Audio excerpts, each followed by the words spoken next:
They called it a research mission. But you don't send an aircraft carrier, 4,700 troops, and bombers to test cold weather gear. In 1946, Operation Highjump sailed south to Antarctica. And what happened next was buried for decades. Crashed planes, redacted memos, a warning from Admiral Byrd, silenced. Was it Nazi survivors, alien craft, or something older, hidden beneath the ice? The truth didn't vanish. It was sealed, and this is where it starts to crack. Chapter 2. Operation Highjump, the classified encounter. In the aftermath of World War II, the world was wounded, but not at peace. Old enemies had fallen, but new ones, new fears, were beginning to rise. And amid that global uncertainty, in 1946, the United States launched a military expedition unlike anything ever attempted before, to the farthest, most desolate place on Earth, Antarctica. The official name was Operation Highjump, but some believe it was never about exploration. It was about confrontation. Led by the legendary polar explorer Rear Admiral Richard Byrd, Operation Highjump was described as a scientific expedition to test cold weather gear and map unexplored regions of the Antarctic continent. But that explanation falls apart the moment you look at the scale. 13 Navy ships, including an aircraft carrier, over 4,700 troops, Marines, seamen, engineers, and intelligence officers, 33 aircraft, armed and outfitted, and a command structure loaded with high-ranking military brass. That's not a science team. That's an invasion force. What exactly were they expecting to find? That required a fleet. Some researchers believe Operation Highjump was a direct response to rumors that had haunted Allied intelligence since the late stages of World War II. Rumors that Nazi Germany had established a hidden base beneath the ice, and that after the war ended, certain individuals, technologies, and something else vanished into the Southern Ocean. The Nazis had explored Antarctica in 1938 during the New Schwabenland expedition, mapping sections of Queen Maud Land, using infrared photography, and claiming swaths of territory with swastika markers. According to declassified British naval intelligence reports, at least 2 German U-boats went missing in 1945, last seen heading south. Some believe they weren't fleeing, they were returning to something already there. In the years following the war, Allied spies began receiving scattered reports of aircraft without known markings, seen flying over the southern Atlantic. High altitude, high speed, impossible range. British and American planners took it seriously enough to map potential Nazi fallback zones on the southern continent. By 1946, whispers of an intact Base 211, a German underground complex in Antarctica, had begun to surface in military briefings. It was never acknowledged officially. But then came Highjump. Operation Highjump launched in December 1946. By January 1947, the fleet had fanned out across the Ross Ice Shelf and into Queen Maud Land, dangerously close to the suspected Nazi zones of activity. Then, something changed. After just 6 weeks, the mission was abruptly terminated. Despite plans for a months-long deployment, Byrd's forces packed up and left. The reason? Officially, unexpected weather conditions. But internal Navy memos uncovered decades later tell a different story. Unexpected opposition encountered. Operation curtailed. Casualty reports classified under NSC 68. Opposition. But from who? Nazi remnants, Soviet spies, or something else entirely? One of the strangest events occurred on December 30th, 1946. A Navy aircraft, a Martin PBM Mariner, designated George 1, exploded in midair during a reconnaissance flight. 3 crewmen died. Others survived, stranded in the ice for nearly 2 weeks.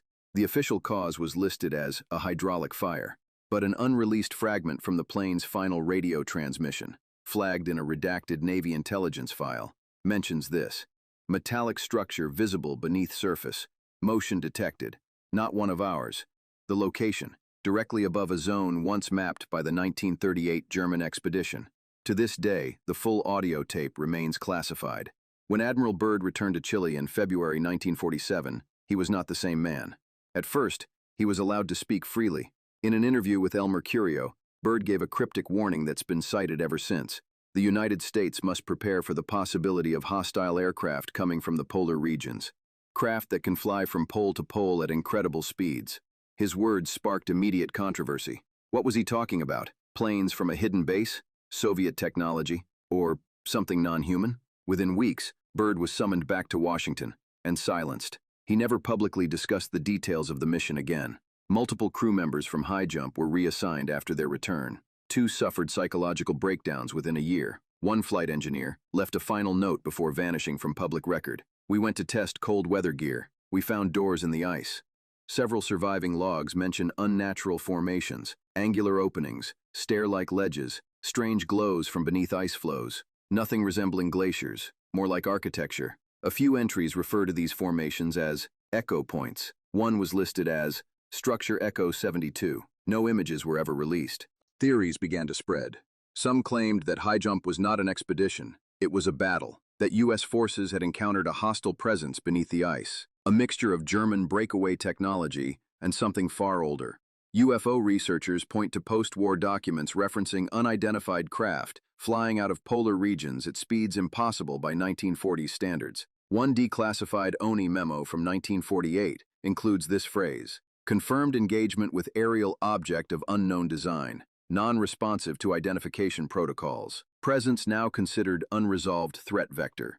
That memo has never been acknowledged by the Navy, but it's not the only one. Operation Highjump's final reports were edited, redacted, and filed away under Joint Chiefs oversight. Parts remain classified under national security seals to this day. And Admiral Byrd's personal journals? Confiscated, reviewed, and vanished from public view. According to a surviving inventory list, one journal was labeled Event Log, Polar Entry 4 February 47. That log is missing.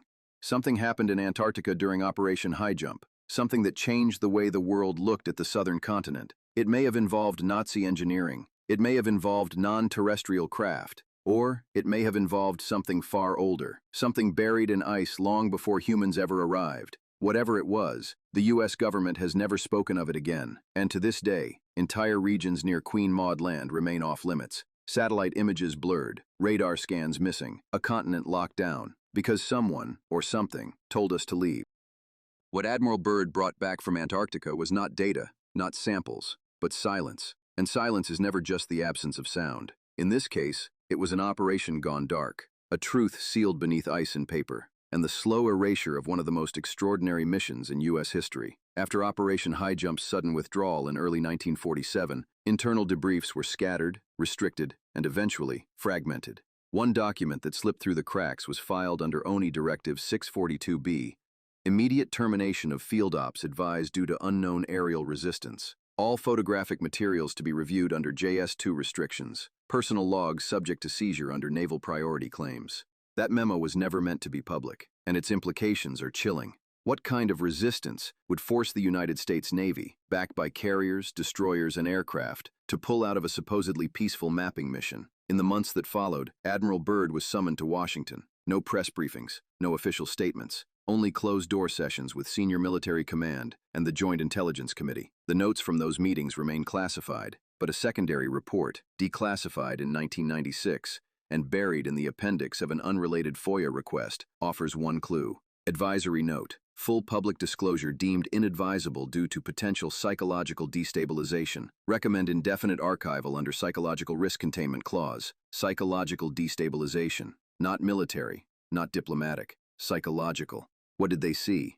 The survivors from Operation Highjump spoke little. Many were reassigned. Some disappeared from records entirely. Others changed. A memo from Naval Medical Command dated 1948 includes this entry. Subject reports recurring dreams of angular tunnels, mechanical vibrations, and the sense of being observed from beneath. Condition unresponsive to standard treatment. It was labeled post-trauma, Arctic type, despite the mission being in Antarctica. That term has never appeared in any other military file before or since. One radar officer from the Eastern Group reported what he called ice ghosts, fast-moving targets without heat signatures, zipping across the screen in erratic paths, impossible to intercept. They moved like nothing I've seen. Not in air, not over land. The system said they weren't there, but they were. None of those radar recordings were archived. Only written transcripts remain, and even those are heavily redacted.